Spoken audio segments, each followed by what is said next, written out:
د کرونا وایرس له مړو سره څه کیږي ویډیو وګورئ په ډیر څه به خبر شئ. کله چې زړه ته در نږدې کس ورستۍ شیبې وي نو له هغه سره وروستۍ مخه تا ته ډیره مهمه ده. خو کرونا وایرس د ایټالیا له وګړو دا وروستۍ مخه اخیستې ده. له دې وایرس مړه کسان له دودیز مراسمو بې برخې دي او دا یې د خپلوانو غم نور هم زیاتوي. د ایټالیا میلان ښار کې د دغو مړیو د ښخولو ادارې کارمنه وایي د دې وبا له امله خلک 2 ځله مړه کیږي. دا وبا دې له مرګ مخکې له خپلوانو لرې کوي، یوازې کیږي او بیا دا وبا ستا خپلوانو ته دا چانس هم نه ورکوي چې وروستۍ مخه در سره وکړي. خلک داسې حالات کله مني خو مجبور دي چې باید ویې مني. د کرونا مرګ د یوازیتوب مرګ دی. په کرونا اخته کسان له خپلوانو او ملګرو لرې او یوازیتوب کې مړه کیږي. د دې ناروغۍ د نه خپرېدو لپاره په روغتونونو کې له ناروغانو سره لیدنه نشته. روغتیا پوهان وایي له مړه شویو دا وایرس نورو ته نه ځي، خو د مړه کېدو وروسته هم څو شېبې پر جامو ژوندی وي. ځکه خو مړی سمدلاسه په خوندي موادو کې پیچل کیږي او خاورو ته سپارل کیږي. د ایټالیا په کریمونا کې د مړو ښخولو ادارې یو غړی ماسیمو وایي ډیر خپلوان وایي چې د مړي وروسته دیدار کولی شي کنه، خو داسې نه کیږي ځکه اجازه یې نشته.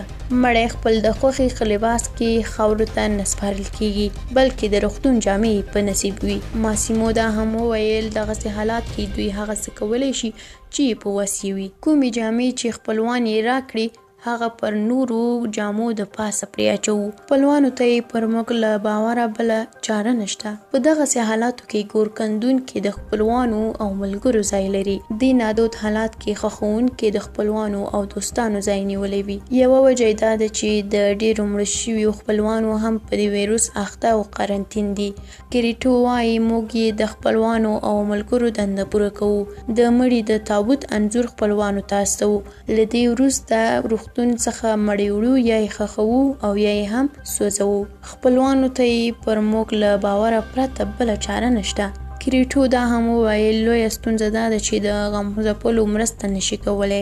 کریټو له تیرو 3 کلونو د ګورکندلو کار کوي. د هغې پلار هم همدا کار کوو. ایټالیا کې د مړو ښخوونکو ادارې باندې اوس ډیر بوج راغلی دی.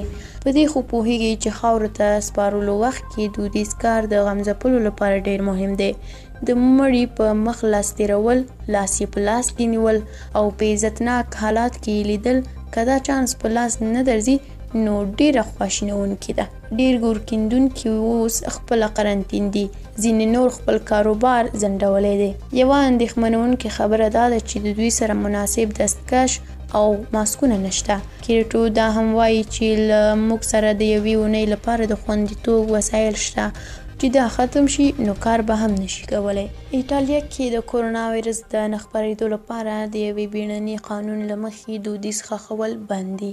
دا د ایټالیا په څېر د رومن کاتولیک هیواد لپاره خورا نادوده خبره ده.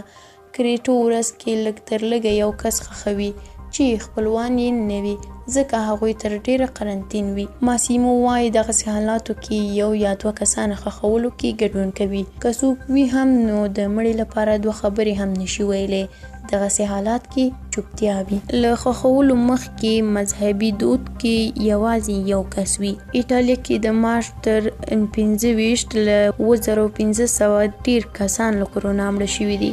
د ښخوونکو کمپاینو له دفترونو بهر د هغوی د خپلوانو داسې کارتونونه جوړ دي لکه د لویو پلورنځیو مخته.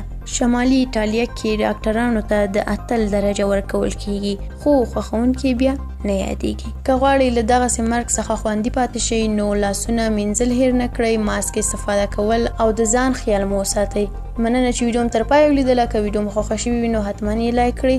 که زموږ یوټیوب چینل مو هم سبسکرایب کړی نه وي نو حتما یې سبسکرایب کړئ. تر بلې ویډیو الله مو مل شه.